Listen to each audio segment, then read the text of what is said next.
El agua cubre el 70% de la superficie de la Tierra y cada año de investigación y explotación muestra nuestra ignorancia sobre el mismo y las dificultades que tenemos para explorar este rico y generoso entorno. Como se explica más adelante, el medio subacuático resulta tremendamente hostil para el ser humano. A la imposibilidad de respirar hay que añadir las bajas temperaturas y la elevada presión. Incluso con una fuente de oxígeno ilimitada, el riesgo de hipotermia y la intoxicación debida a la disolución de oxígeno y nitrógeno en sangre que se produce a elevada presión, impide a los buzos permanecer bajo el agua durante periodos largos. Los vehículos tripulados han de soportar enormes presiones externas y disponer de múltiples sistemas de soporte vital que los hace pesados, complejos y caros. Un fallo técnico o accidente durante una misión puede resultar catastrófico para sus ocupantes. Por todo lo anterior, la utilización de robots teleoperados o autónomos en las operaciones subacuáticas resulta muy ventajosa. Hay ocasiones en que son la única opción viable.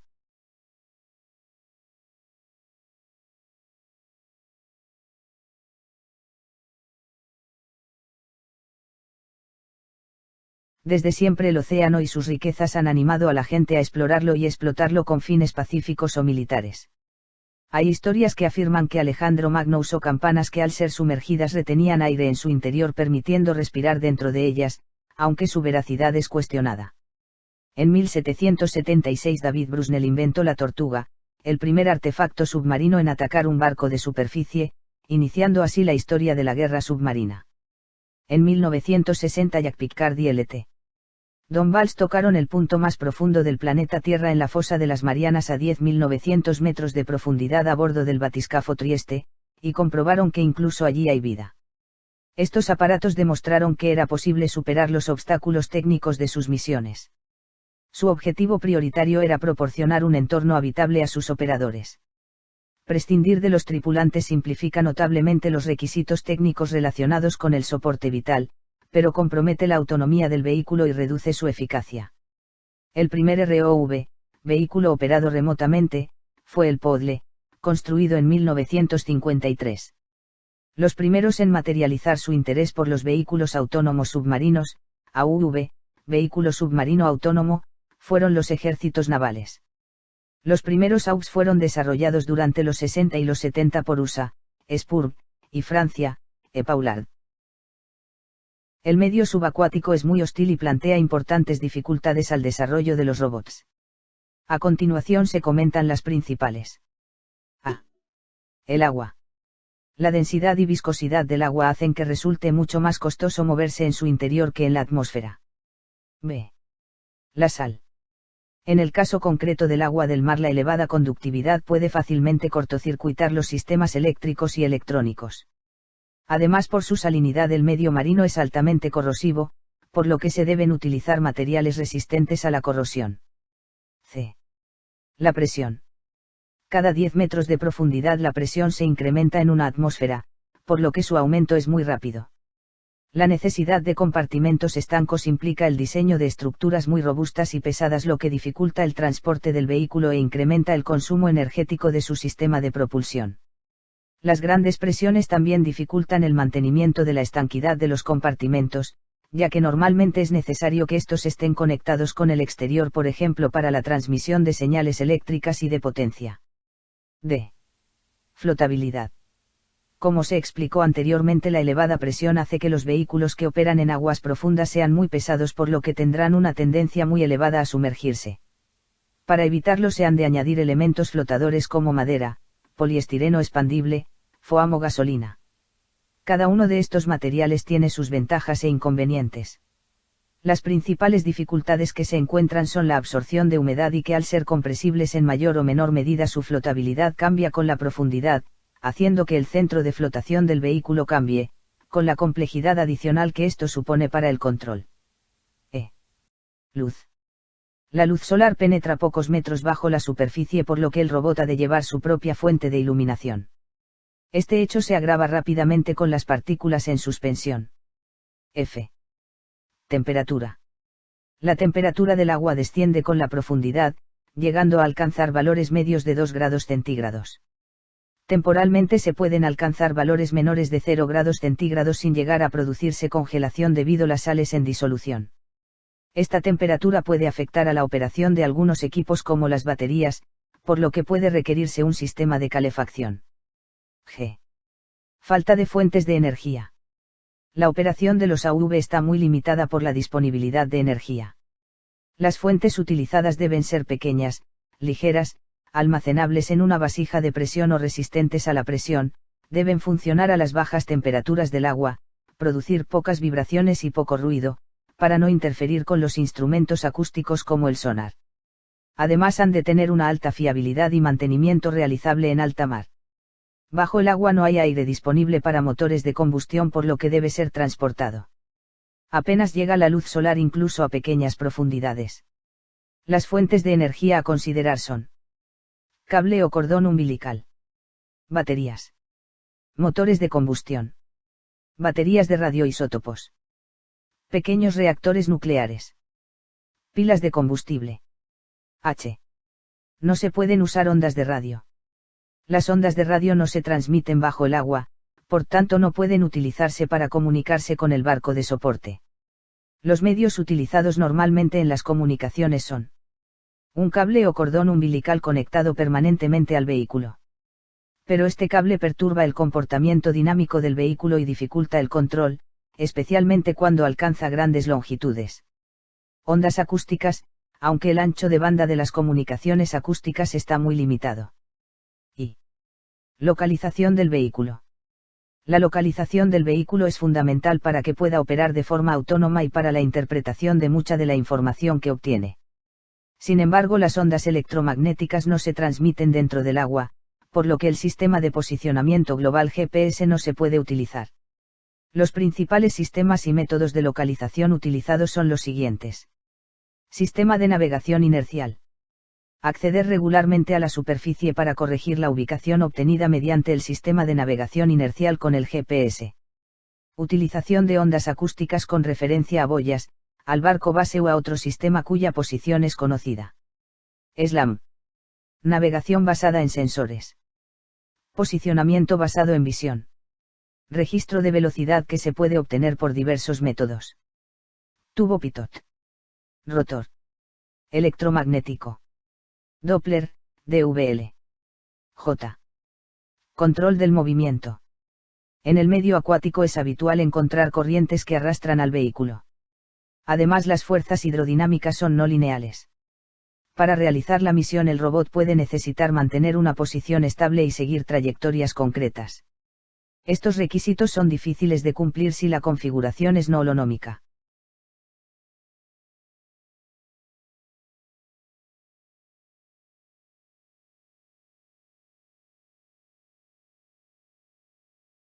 Aplicaciones. Los robots submarinos tienen múltiples aplicaciones y ya son utilizados de forma rutinaria por ejércitos, industria e instituciones públicas.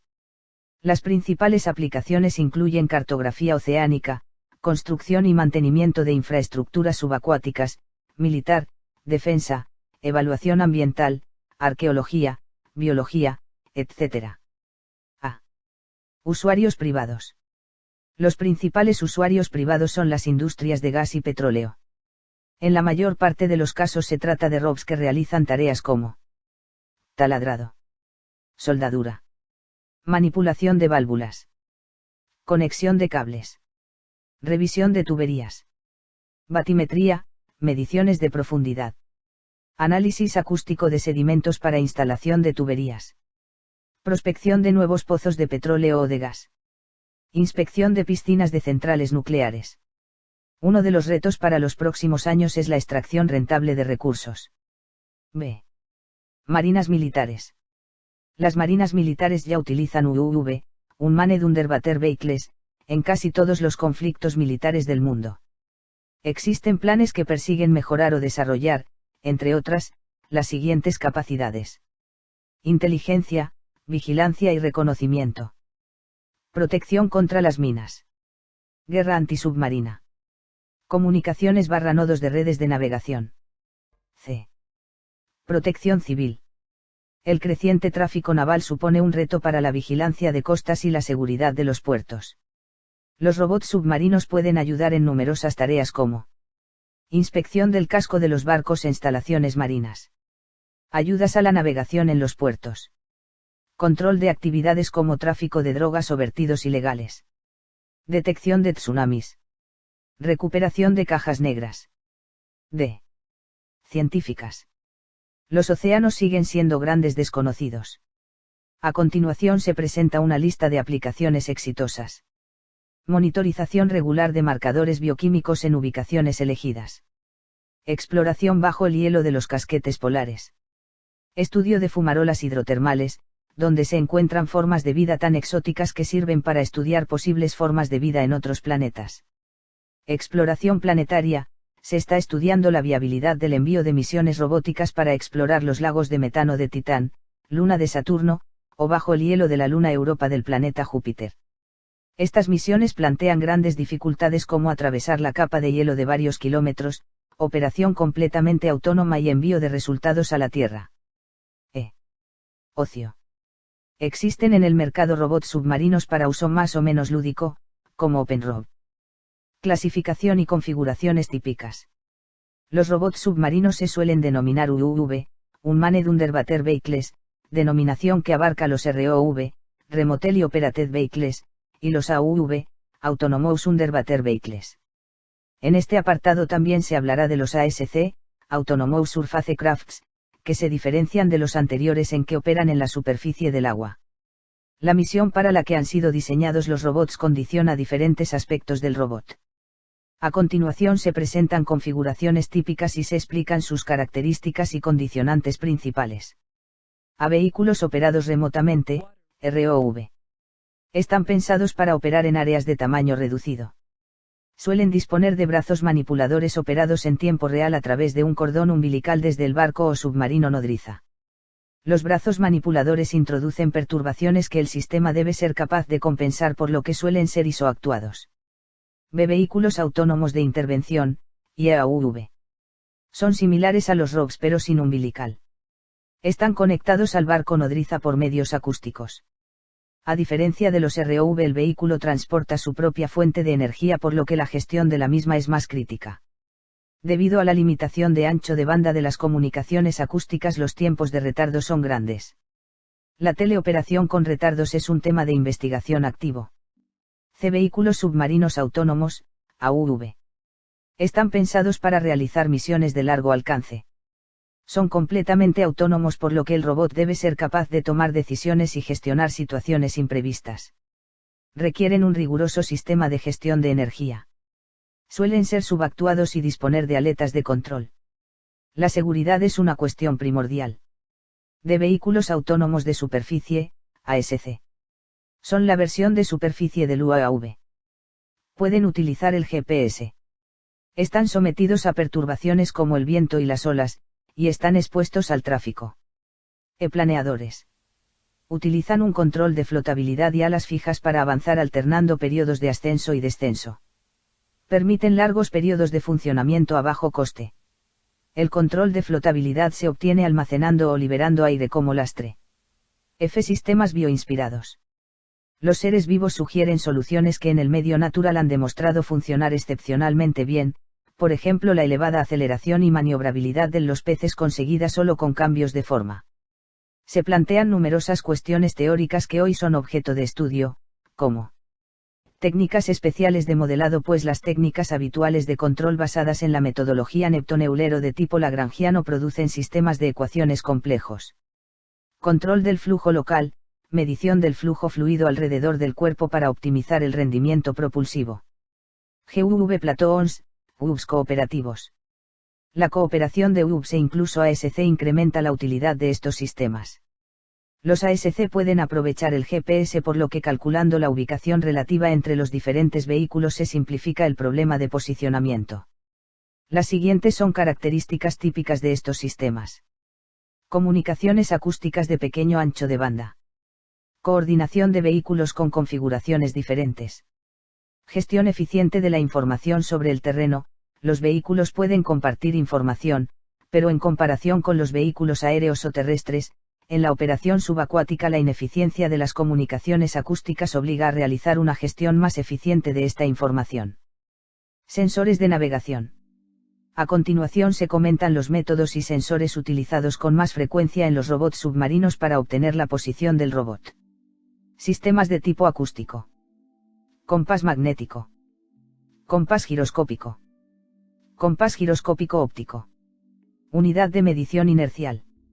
Doppler Velocity Lodge, DVL mide ecos reflejados que pueden provenir del suelo o de partículas en suspensión en el agua, por lo que puede proporcionar velocidades respecto al agua y respecto al suelo, y por comparación también la velocidad de la corriente.